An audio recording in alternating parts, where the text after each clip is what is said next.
Welcome you all to this section on fluid mechanics and machinery. Okay. See, actually, this section is also devoted for discussing the course outcome 1. So, we are discussing about the basic properties of fluids and fluid statics. Actually, the previous class we had discussed about what is fluid. Starting with fluid, what is meant by the distinction between solid and fluid, the properties of fluid. So, we were discussed till viscosity actually. So, viscosity we had certain definitions about viscosity. So, this is a continuation of that section. In this section, we will be solving some problems in dynamic viscosity and kinematic viscosity, and we'll be going through a revision also, and be solving some practical problems involved with that concepts. So, we know very well the properties of fluids. Actually, density we have discussed, specific weight, specific volume, and specific gravity, and even kinematic and dynamic viscosity also have explained. Okay, this section we are going to see some more details on this aspect. So, this is actually, I'm having a glance over this. Okay, you can see, please see the slide. You can see the density will be kilogram per meter cube, specific weight, specific gravity. Okay, so how the values, how it will be, I have given the standard values normally. So, normally for water and density and water will be the standard value, right? So, specific gravity will be 1 for water, 13.6 for milk. These are some specific values we do have. Dynamic viscosity I have given, right? Kinematic viscosity, all the formulas we have already learnt in our previous classes. This section, bulk modulus, compressibility, this everything we have learned. So, this sections I have been devoting for problems only. Okay, you can see that surface tension also we discussed. Okay, capillary rise we discussed. We are going to do some problems in the forthcoming sections in surface tensions and capillary rise and all. So, today we are devoted to viscosity. So, first shall we solve some problems in specific weight, density and specific gravity? Right, I am going to solve the problem. Let's start. So, calculate the specific weight, density and specific gravity of 1 liter of a liquid of weight which is weighing of 7 Newton. So, weight is actually, volume is 1 liter. So, 1 liter we have it as 1 by 1000 meter cube. That is 1 liter will be 1000 centimeter cube, and we are going to convert in terms of meter, isn't it? So, I have it as 1 by 1000 meter cube. So, weight is 7 Newton.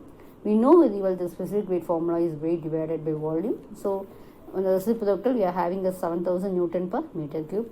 So, density is equal to weight divided by your acceleration due to gravity g. So, we have it as 713.5 kilogram per meter cube, and specific gravity is equal to density of liquid by density of water.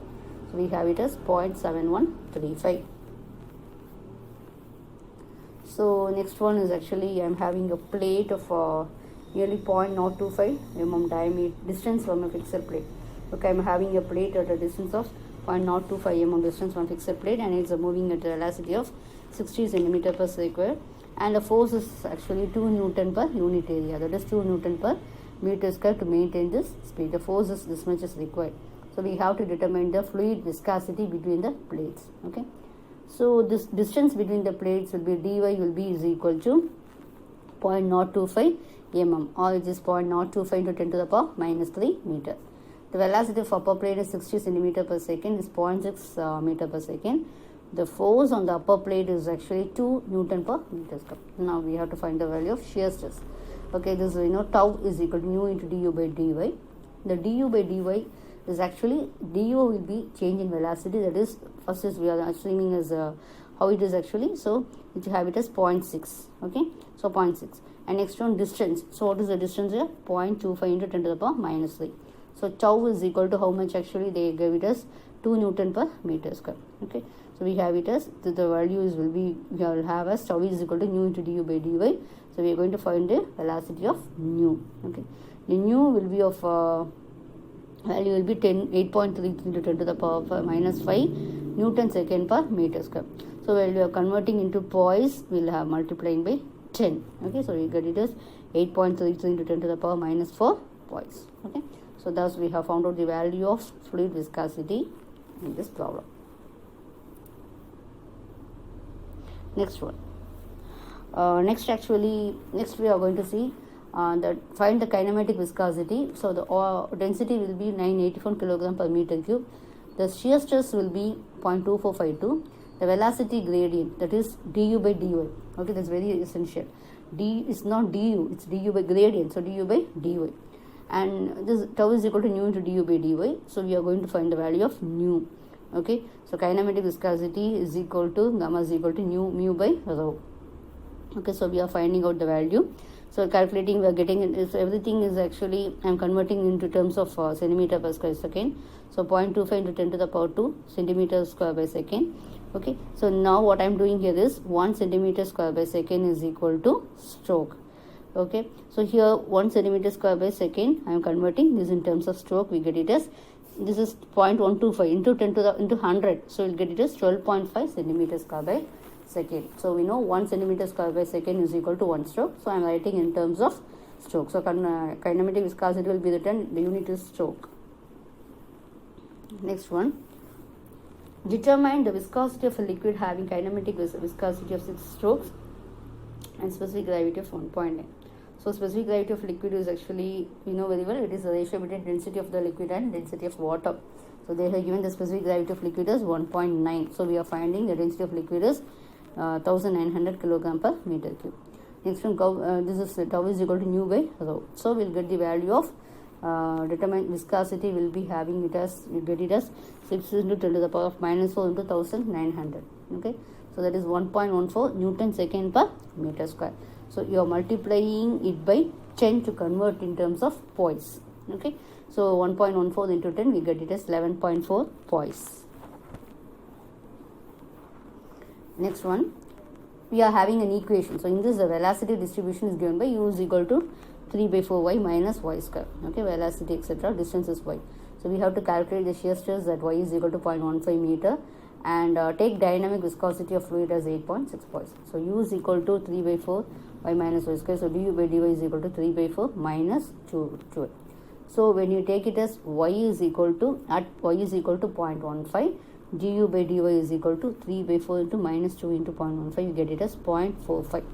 So viscosity nu is equal to how much? 8.4 poise, which is equal to 8.5 divided by, have it as your 10 Newton second per meter square. Okay, so tau is equal to nu into du by dy. So have it as 8.5 divided by 10 into 0.15. We get in terms of Newton second per meter square. The answer is 0.3825 Newton second per meter square. The next problem, this is actually simple problems only. Okay, so we have, here you have to find out, determine the bulk modulus of elasticity of a liquid. The pressure of the liquid is increased from 70 Newton per centimeter square to 130 Newton per centimeter square. So the volume of the liquid is increasing. They have given the volume change and the pressure change. Okay, the initial pressure is 70, final pressure is 130. So dP, that is increase in pressure, is 60.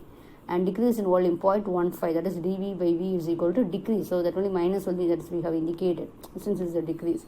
So bulk modulus, we have it as dP is the change in pressure divided by the change in this volume. Okay, so we are getting as 4 into 10 to the power 4 Newton per centimeter square. Next small problem for your surface tension. All are very simple problems. So I have only included in this section. The surface tension will contact for 20 degrees centigrade is sigma is 0.0725 Newton per meter. The pressure inside a droplet of water is found to be 0.02 centimeter per square greater than the outside pressures. Okay, so it is excess in the outside pressure, that is P is equal to 0.02 Newton per centimeter square. We are converting in terms of meter square, so we'll get it as into 10 to the power 4. Okay, now using the equations, capital P is equal to 4 sigma by small d. So we are getting the diameter of the droplet of water as 1.45 millimeter. Okay, next one, we are going to, this is also a simple problem. Find the surface tension in a soap bubble of 40 mm diameter. Just imagine 40 mm diameter when the inside pressure is 2.5 Newton meter square above the atmospheric pressure. So here formula, the pressure is in excess of outside. So for the soap bubble, we have a separate equation, that is B is equal to 8 sigma by D. Okay, so we have it as 2.5 is equal to 8 into sigma by D. We have got the value of sigma as 0.0125 Newton per meter. Okay, so this problem is actually the last problem actually. So with this we can complete this section. This is actually regarding a capillary rise. That is very important topic. Okay, So the capillary rise in calculate the capillary rise in a glass tube of 2.5 mm diameter. It is immersed vertically in water. First condition is water. Second condition is mercury. Take surface tension sigma is equal to 0.0725 Newton per meter for water, and also for the sigma is equal to 0.52 Newton per meter for mercury. Okay, the specific gravity is for mercury is 13.6 and the angle of contact will be 130 degree. So first condition, so capillary rise for water we have it as H is equal to 4 sigma by rho into G into D. So sigma we know it very well. For surface tension is for water is 0.0725. Next one is water density is 1000, G into diameter 2.5 into 10 to the power minus 3. So we have it as 0.118 meter. We have it as 1.18 centimeter. Sorry, 1.18 centimeter. And for mercury we do have angle is obtuse, I told you, isn't it? So when we have it as and when your cohesion force is more than adhesive force, we will have a obtuse angle of contact. So here theta is equal to 130 degree. So I am having it as H is equal to 4 sigma cos theta. There the cos 0 is 1. Okay, that only we didn't include the term. Here cos theta by rho into G into D, same only. Sigma is actually here 0.52. What we are going to get here is actually this rho is 13.6 into 1000 and D is 2.5 into 10 power minus 3. We get it as minus 0.04 meter. So negative sign. Why it is negative sign? Actually it indicates that there is capillary depression. Thank you all for your patient listening. Okay, so we shall meet in the next section with more content and more different topics.